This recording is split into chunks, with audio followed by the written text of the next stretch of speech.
Bem-vindos ao Wolfcrow! Nessa playlist eu resumo origens e histórias de bis para vocês. Todas as alterações dos painéis, textos e imagens foram feitas para evitar problemas com direitos autorais. Todas as artes são propriedade das suas respectivas empresas. No século XXI, o super-herói é o homem comum. Veja como vivemos. Temos comunicação com qualquer pessoa no mundo, a distâncias impressionantes. Podemos até mesmo gerar luz com apenas um interruptor. Imagina se alguém do passado visse isso. Imaginaria que não somos mortais, mas sim deuses. Ficaria impressionado com algo que é tão comum para nós, da mesma forma que ficamos impressionados com os heróis. Mas eles não são deuses. E essa história vai lhe mostrar o porquê. Tudo começa com citações da Bíblia, do Apocalipse.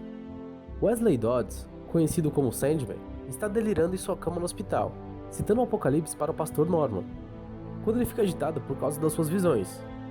O médico e sua enfermeira começam a sedá-lo. Ele grita para que Norman leia a Bíblia, pois o fim está próximo. Mas todas as respostas estão nela. E para acalmá-lo, o pastor Norman lê trechos da Bíblia. Nada ele poderia ter feito para ajudá-lo, mas ele queria poder ter feito mais. Wesley foi à igreja de Norman, questionando a fé nos dias de hoje. Norman e sua falecida esposa criaram uma grande amizade com Wesley. Ele contava sobre as histórias da época que ele era o herói Sandman. Quando saíam, Wesley sempre deixava claro para Norman sua revolta. Saudade dos velhos tempos. Saudade do tempo dos campeões uniformizados, que inspiravam as realizações humanas. Ele jurou nunca esquecê-los. Boa tarde, cidadão. Em que posso servi-lo? Norman vive neste mundo, onde antigas lendas, heróis, viraram nada mais do que puro comércio, como personagens de um restaurante. A esperança no amanhã virou uma mercadoria, cada vez mais preciosa. Ainda assim, Norman tenta manter a fé nas escrituras, pois segundo a palavra de Deus, os mansos herdarão a terra. Mas Deus não levou em conta os poderosos.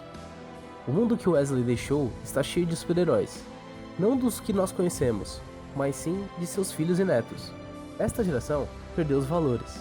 Se gabam de ter eliminado praticamente todos os vilões do mundo, e sem ter onde usar seus poderes, utilizam uns contra os outros, em uma guerra sem sentido, apenas para se gabar. E a parte mais triste é que eles são nossos protetores. Mas Norman ainda tem fé, que o dia vai chegar, que o mundo voltará a ser dos humanos. Norman sente essa revolta durante seu culto, que o fazem soltar palavras e citações de ira, assim assustando os fiéis. Eles vieram em busca de esperança, mas ele não pode lhes dar isso agora, pois ele também não tem. Sentado ali, pensando sobre as visões de Wesley, Norman recebe uma visita inesperada. Preciso de você, Norman McKay. Teria ele enlouquecido e as visões começaram a falar com ele? Aquela aparição diz para Norman que a sobrevivência do homem está em suas mãos, pois o fim se aproxima. Norman pergunta se ele é um anjo, mas a aparição diz que de certa forma, uma forma de poder superior, o enviou para punir os responsáveis pelo mal que virá, que para cumprir esta missão, ele precisa de uma alma humana, que busca justiça. Norman pergunta se isso tem a ver com seus delírios, mas a aparição diz: Não são delírios, são sonhos que mostram o futuro. Eu cheguei tarde demais em busca de Wesley Dodds, mas ele passou suas visões para você, e seus sonhos nos guiarão. Venha comigo. Ele o leva para uma fazenda no meio do oeste.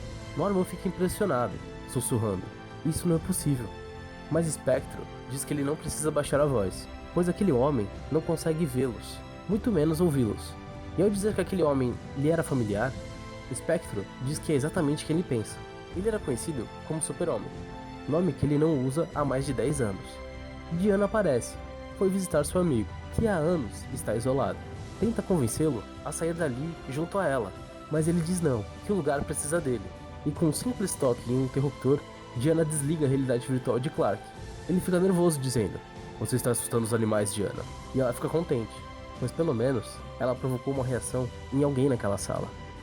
Clark sai daquela sala e vemos que ele está em sua fortaleza da solidão.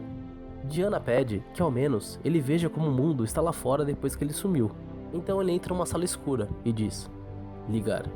E assim ele vê que em todos os cantos do mundo o nome Magog é citado seguido de tragédias, dezenas de mortes. Ele viu o suficiente. Desligar.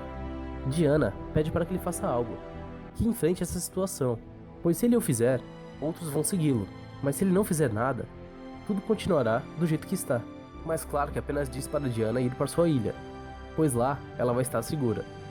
Norman fica curioso e pergunta para o Espectro quem são os outros que ela disse. São aqueles que uma década antes sentiram o peso da maior e mais necessária falha do super-homem, sua incapacidade de se ver como a inspiração que ele é. Quando o Super-Homem pendurou sua capa, seus companheiros fizeram o mesmo. Apenas alguns continuaram a luta contra o crime, mas de forma mais clandestina. Existem cidades que são protegidas por uma presença, que está em todos os lugares ao mesmo tempo, que corrige até mesmo o mais inofensivo dos erros da velocidade da luz. Um anjo da guarda, que ninguém vê. Uma força da natureza que já foi humana, um Flash. Outro virou o guardião da Fortaleza Esmeralda, que de forma incansável vigia para toda e qualquer ameaça extraterrestre. Muito acima da superfície da Terra, ele nos protege, o Lanterna Verde. Mas e aqueles que não eram deuses? Pergunta Norman. Pois se lembra que tinha um homem em Gotham City que andava entre eles, o Batman. E após mostrar um exército de robôs que simbolizam um morcego e são controlados pelo mesmo, Espectro diz: O Batman, ele tem sua cidade sob controle. Norman diz que isso está totalmente fora de controle. Depois de Magog, esses super seres estão loucos, que agora eles precisam mais do que nunca de esperança.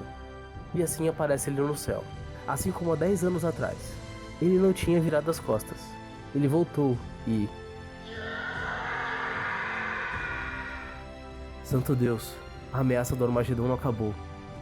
E vi os 7 anjos que estavam diante de Deus. E assim eles aparecem, como anjos. Não, como deuses. E começam a parar aquela luta por território sem sentido que os novos super-heróis estão travando. O mundo vai à loucura a ver seus antigos guardiões de volta. E para dar a eles respostas, seu líder toma a frente. Boa tarde. Muitos de vocês se lembram de nós. Estivemos afastados por algum tempo. Esse foi o nosso erro. Na nossa ausência, uma nova leva de meta-humanos surgiu, que usam seus poderes de forma egoísta, ao invés de proteger os indefesos. Mas nós voltamos para ensinar a eles o significado da verdade e da justiça. Vamos restaurar a ordem e consertar tudo o que está errado. Isso inclui Magog? Pergunta o repórter.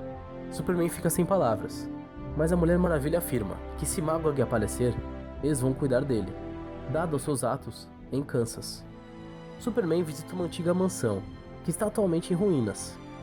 O quartel-general de um antigo amigo, do Cavaleiro das Trevas. Superman pede para que Bruce não se esconda, pois ele sabe que ele está ali. Eu me curvo à sua sabedoria, Clark. Afinal, você sabe tudo sobre se esconder, não é mesmo? Super-Homem pede para que ele não o chame de Clark, e pergunta o que aconteceu com a mansão. Bruce diz que depois que sua identidade foi descoberta, Paine e Duas Caras aconteceram. Eles destruíram sua casa, mas que ele não se importa. Ele tem tudo o que precisa ali embaixo, na Batcaverna. Superman diz que a Liga precisa do Batman, mas Bruce responde que a humanidade teve o que pediu, heróis mais fortes e impiedosos, que essa batalha não é nova, que ele tem aliados humanos agora, que eles não querem governar o mundo, apenas consertá-lo. E após recusar inúmeras vezes a proposta de voltar para a Liga, Superman sai dali, o que deixa Norman surpreso. Como duas pessoas que têm pensamentos opostos podiam ser amigos? Mas Spectro lhe mostra que um já foi o símbolo da humanidade para a coragem e ambição, e o outro, o poder absoluto de um extraterrestre. Superman continuou com sua luta incansável contra os meta-humanos, tentando pará-los com a ajuda de seus antigos amigos. E com isso, a esperança começa a surgir novamente no coração das pessoas. Diana fica indignada ao ver que eles são irresponsáveis, mas Clark diz que eles não são maus, apenas mal orientados, mas que ela tem razão. Eles parecem não se importar com a vida humana, e que não há nada mais sagrado do que isso. Longe dali, uma reunião é feita. Um grupo chamado de A Frente de Libertação da Humanidade, que é formado por pessoas conhecidas, como Selina Kyle, Edward Nygma, Lex Luthor, entre outros. Seu objetivo era aumentar a tensão entre humanos e meta-humanos, a um ponto que os humanos não teriam escolha a não ser retomar as rédeas do mundo a qualquer custo. Superman conseguiu recrutar mais e mais heróis para seguir com seu ideal. Eles se encontram na Fortaleza Esmeralda para seguir com os planos. Ele segue para o Rei dos Mares para pedir ajuda, mas ele se nega. Diz que a superfície tem muitos campeões para protegê-la, mas que ele tem que defender os outros 70% do mundo, e ele é um só. De volta à Fortaleza, acharam Magog. Ele ainda estava no Kansas. Ele nunca foi embora. Ele fala para o Superman: Aê, cai fora. Peraí, você já fez isso. Aliás, é muita cara de pau me culpar, sendo que a culpa é toda sua. Minha? Diz Clark. Ele relembra, falando sobre a vez que aquele insano, o Coringa, matou 92 homens de uma única vez, no ataque ao clarim diário. E uma mulher, diz Clark. Magog nunca entendeu os limites dos antigos super-heróis, então ele fez justiça com as próprias mãos, e pôs um fim na vida do palhaço do crime. Ele lembra até hoje o rosto indignado do Super-Homem, de como ele nunca teve coragem de botar um fim em alguém que matava milhares por ano, que não tinha motivos para ele ser julgado, e o voto popular mostrou isso. O povo estava do seu lado, todos apoiavam Magog. Ao ver que as pessoas de Metrópolis o apoiavam, Super-Homem apenas partiu. Ele fica dizendo que pensava que o Super-Homem tinha medo dele, que todos pensavam isso, que o povo o escolheu pois ele era o homem do amanhã. Mas olha o que isso lhe trouxe.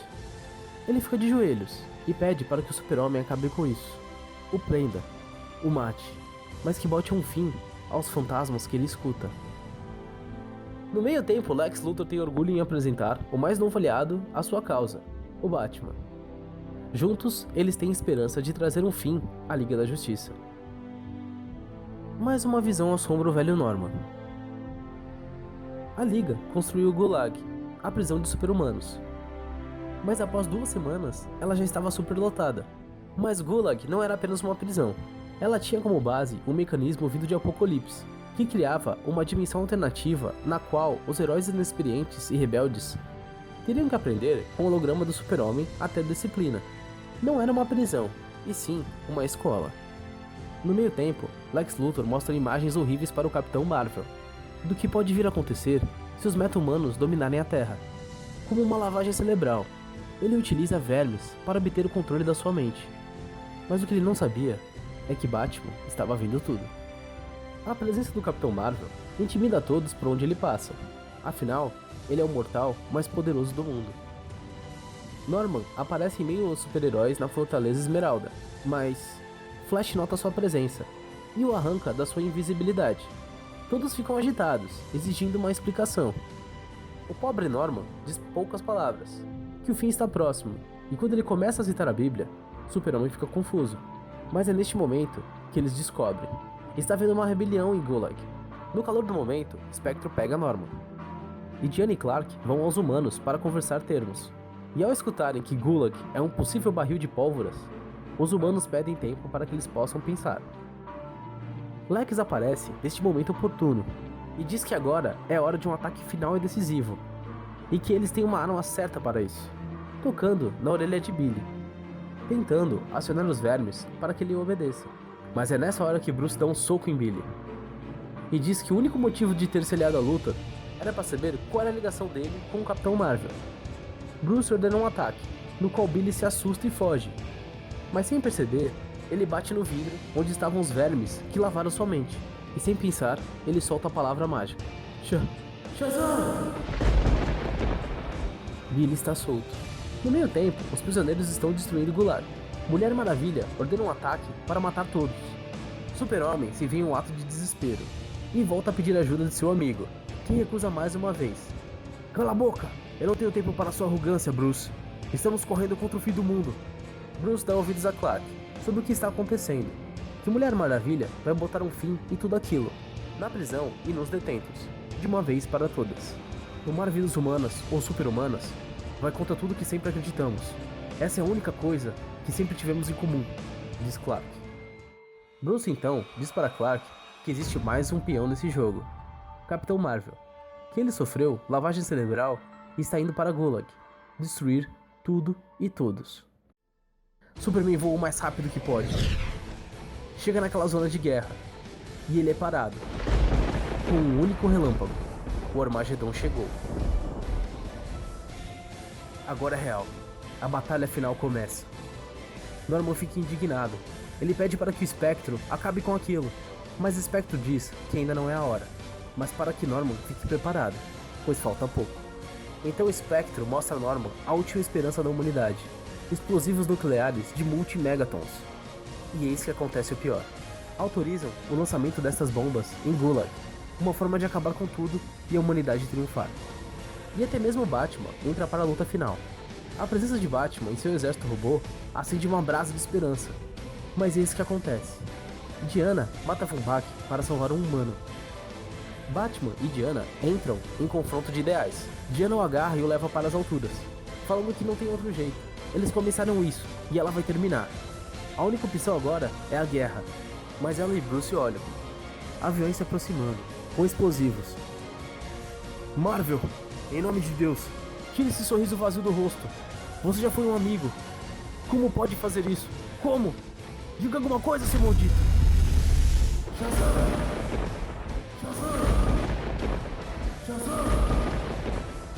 No meio tempo, Batman e Mulher Maravilha atacam os aviões tentando de qualquer maneira pará-los. Mas um explosivo é lançado. Chega. Shazam. Super-Homem puxa o Capitão Marvel para perto, e ambos são acertados por um raio. Mas na verdade, Super-Homem estava tampando a boca dele, para que ele parasse com tudo aquilo. Mas com aquele silêncio, ele escuta o som de algo caindo em sua direção. Agora é hora. O julgamento chegou, Norman McKay. Você irá determinar o destino do mundo. Se ela cair, os super-humanos morrerão, e a humanidade será poupada de sua violência. Se não caírem, eles viverão, para lutar numa batalha que com o tempo engolirá a Terra. Em qualquer caso, enfrentaremos o genocídio. Mas de quem será a responsabilidade? Dos humanos ou dos super-humanos? Diga-me, Norman. Julgue. O tempo passa, restam apenas momentos antes da explosão. Então, Super-Homem diz: preste atenção, Billy. Olhe ao seu redor. Veja a que ponto chegamos. Ou ela nos mata, ou nós destruímos o mundo. Eu ainda posso deter a bomba, mas a verdade é que eu não sei se devo. E essa decisão não pode ser minha.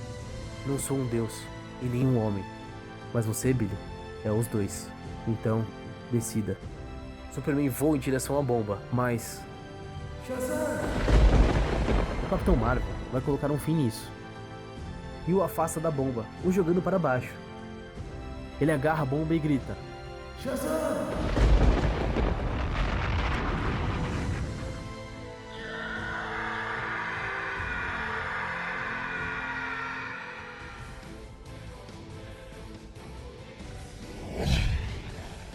O julgamento acabou. Ele acha que está só, mas ainda existem alguns sobreviventes. A guerra acabou. Adeus, Norman McKay. Adeus? Acha que me trouxe aqui só para ver as pessoas morrerem? Você viu como o Super-Homem saiu daqui. Ele vai soltar sua ira na ONU. Me leve até lá agora. Norman estava certo. Super-Homem estava cego pela sua raiva. 10 anos acumulando e soltando de uma só vez. Deixe-me falar com ele. Clark, não! Você se culpa pelo Capitão Marvel, por Magog, pelo Kansas, pelos 10 anos que terminaram hoje. Sim, você está furioso, mas em sua raiva está esquecendo mais uma vez o que os humanos sentem, o que eles temem. Você não será perdoado por isso, Clark. Perdoe a si mesmo. Quem é você? Por que está aqui? Para testemunhar. Clark, de todos os seus superpoderes, o mais forte sempre foi seu instinto, do que é certo e errado. Recupere isso. Se quer redenção, Clark, ela repousa a nossa próxima decisão. Tome-a como um homem e faça o que é certo. Superman vê que ainda existem sobreviventes. Vai até o microfone. Agora, vamos consertar tudo isso. Anos atrás, deixei que os que eu jurei proteger me afastassem. Vocês nos viam como deuses. Nós também nos víamos da mesma forma. Mas estávamos errados. Mas nada mais importa.